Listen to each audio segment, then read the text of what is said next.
Ei, gente, graça e paz, tudo bem com vocês? Espero que sim. Passando aqui hoje para deixar uma palavra de Deus para o seu coração. Já quero convidar você, que não é inscrito no canal, para se inscrever. Aqui embaixo tem um botãozinho, né? Se ele estiver em vermelho, significa que você não é inscrito, então se inscreva, porque eu tenho certeza que Deus vai falar com você. E que você possa compartilhar esse vídeo para mais pessoas, para que a palavra de Deus possa alcançar a vida deles. Hoje eu quero deixar aqui uma palavra bem conhecida para vocês, que é aquela palavra que nos descreve quando Jesus andou sobre as águas. Essa palavra vai nos relatar sobre quando os discípulos de Jesus estavam num barco, no mar, e veio sobre eles uma grande tempestade. Diferente de outra passagem, onde nos relata que os discípulos estavam também no mar, mas Jesus estava com ele no barco. Nessa vez, Jesus não estava no barco com eles. E eles começaram a ficar com medo, e achavam que iriam perecer, porque eles sozinhos diante daquela grande tempestade. Só que a palavra de Deus vai nos falar, que em certo momento eles vêem um homem andando sobre as águas. E eles ficam morrendo de medo, porque eles pensam que é um fantasma. E vamos ver, que Jesus era aquele homem que andava sobre as águas. E Jesus fala com eles: não tenha medo, sou eu. E me chama a atenção, porque Pedro ele sempre foi um discípulo ousado. Ele sempre foi um discípulo corajoso. E ele fala com o Senhor: se é tu, manda eu ir contigo sobre as águas. E Jesus permite com que Pedro comece a andar com ele sobre as águas. Pedro ele começa essa caminhada muito bem, andando sobre as águas, E é interessante nós vemos que Pedro foi o único homem, além de Jesus, que andou sobre as águas. Mas nenhum discípulo andou sobre as águas, mas nenhum homem andou sobre as águas. Vamos ver, que isso Pedro experimentou o sobrenatural devido à sua coragem. É interessante nós vemos, que Pedro ele começa a andar sobre as águas. Imagina a experiência, de estar aquele mar e você andando sobre o mar. É algo sobrenatural, E um ponto interessante que Deus quer falar com o nosso coração aqui, que nós vamos entender que Jesus ele não acalmou a tempestade para que Pedro entrasse. Vamos ver que a tempestade ainda estava de pé, Vamos ver que o mar ainda estava balançando e Pedro entrou nas águas. É interessante nós entendermos, porque muitas das vezes nós queremos que Deus primeiro acalme a tempestade, Muitas das vezes nós imaginamos, que Jesus ele chegou para o mar e falou para o mar: calma, porque agora Pedro vai andar sobre as águas. Mas quando nós lemos de verdade o relato bíblico, nós entendemos que Jesus não tinha acalmado a tempestade, mas a coragem de Pedro fez com que ele entrasse no mar. Eu quero dizer para você hoje, já abrindo parente, que talvez você tenha esperado que algo aconteça, que Jesus acalme alguma situação da sua vida, ou que Jesus faça algo na sua vida para que você comece a viver o sobrenatural de Deus. Talvez você está esperando que Jesus faça algo para que você possa aceitá-lo, e você não entende o que ele já fez sobre a sua vida. Jesus ele morreu naquela cruz, ele entregou a sua vida para que você pudesse ser salvo, E muitas das vezes nós queremos esperar. Muitas das vezes nós queremos esperar para que podemos aceitar Jesus. Nós falamos que vamos esperar para que nós possamos acertar a nossa vida para depois aceitar Jesus.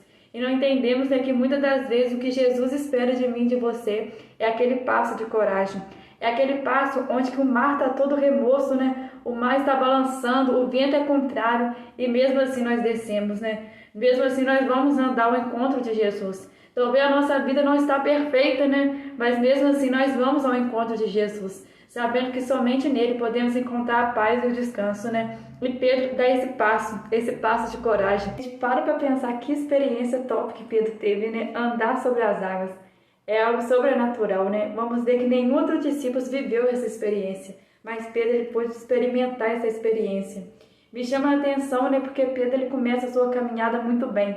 Só que a Bíblia vai nos relatar em determinado momento, Pedro ele começa a ter medo. Ele começa a olhar para o vento, ele começa a olhar para o mar, e ele começa a ficar com medo daquela situação. E ele começa a afundar. E quando ele começa a afundar, ele clama Jesus, E Jesus vem e socorre Pedro.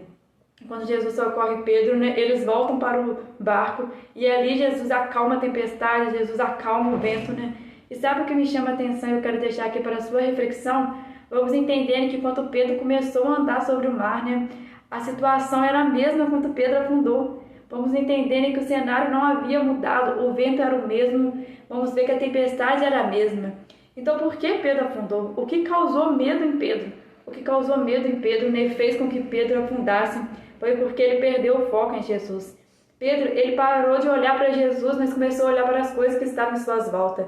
E as coisas que estavam em sua volta estavam desde o momento que ele começou a andar com Jesus. Mas vamos ver que naquele momento ele deu mais atenção para o vento e para o mar do que para Jesus. Hoje, né, Deus quer falar comigo e com você sobre essa questão sobre a nossa vida, né? Talvez eu e você, né, começamos a caminhada com Jesus tão bem, né? Só que no meio do caminho começamos a olhar para o vento. No meio do caminho começamos a olhar para o mar. No meio do caminho começamos a olhar para a dificuldade que nos cerca. Começamos a olhar para o vento contrário, né? Para as tribulações que vêm sobre a nossa vida e perdemos o foco em Jesus. É interessante nós entendermos, né, que desde o dia que nós aceitamos Jesus, nós sabíamos que o Evangelho era, né? Nós sabíamos que quando aceitamos Jesus, não significa que a vida seria um mar de rosa. Alguém tem te falado de um Evangelho, onde tudo dá certo, onde tudo é vitória, onde somente abre porta, onde não há dificuldade, onde não há vento contrário. Eu quero te dizer, né, que esse Evangelho não é o Evangelho de Cristo. Quero te dizer que essa não é a palavra, né? Vamos ver que Jesus, ele nunca nos vendeu um falso Evangelho. Jesus, ele nunca nos convenceu com falsas propostas. Jesus vai nos falar o seguinte, né? No mundo tereis aflições, mas tende bom ânimo, eu venci o mundo. Então vamos entender, né, que no mundo nós vamos ter provação. Que nem Pedro, né, no meio da nossa caminhada, vai continuar o vento batendo, vai continuar o mar balançando, mas é necessário que o nosso foco permaneça em Cristo. É necessário que nós continuemos olhando para o Senhor, que nós não venhamos olhar para a dificuldade, né? Talvez você aceitou Jesus e você fala, não, Elismar, mas quando eu aceitei Jesus, parecia que a minha vida era mais fácil. E agora eu estou passando só por prova, só por luta. O que aconteceu? Eu quero te dizer, né, que a nossa vida ela é feita de fase, né? E às vezes, de fato, nós passamos por um momento difícil, por dificuldade. Mas eu quero te dizer que vale a pena, sim, aceitar Jesus. Eu quero dizer para você que vale a pena confiar, né? Eu não estou aqui para vender para vocês um evangelho somente de bênção. Eu estou aqui para falar para vocês, né, no evangelho real. Um evangelho que nós atravessamos, nós andamos sobre o mar e nós andamos no meio da dificuldade, no meio do vento. Mas eu quero te dizer que Jesus sempre vai estar contigo. Jesus nunca vai te abandonar. Eu não estou aqui para falar para vocês, né, que vai ser somente vitória. Mas eu quero dizer para você, né, que no dia em que você estiver sozinho, sem amigos, sem família, Jesus vai estar no seu lado, né? A palavra de Deus vai nos falar em Isaías, né, que pode uma mãe se esquecer do seu filho, mas Deus, ele nunca se esquece de nós. E esse é o Deus que nós servimos. Ele é o Deus que não se esquece do seu filho. E ele atravessa conosco toda a situação. Vamos ver, né, que quando Pedro perdeu o foco de Jesus e olhou para o lado, Jesus estava ali para socorrer, né? Jesus estava ali para levantar ele novamente. Eu quero te dizer hoje, né, que talvez você venha passando por várias lutas, por várias dificuldades e a sua vontade de parar. Eu quero te dizer que Deus ainda tem coisas para a sua vida. Deus te chama para andar um pouquinho mais sobre as águas, para confiar nele, né? Porque ele tem coisas poderosas para a sua vida. E que você possa, né, parar de olhar para a tempestade, parar de olhar para o vento e manter seu olhar fixo em Jesus. Jesus, ele é o mesmo, ontem, hoje e eternamente, né? E ele é o mesmo quando você aceitou ele. Quando você aceitou o Evangelho e começou a andar com Cristo, cheio de amor, cheio de esperança, ele é o mesmo hoje. E ele te convida a viver coisas sobrenaturais com ele. E que Deus ele possa abençoar você e toda a sua casa, que vocês fiquem na graça e paz.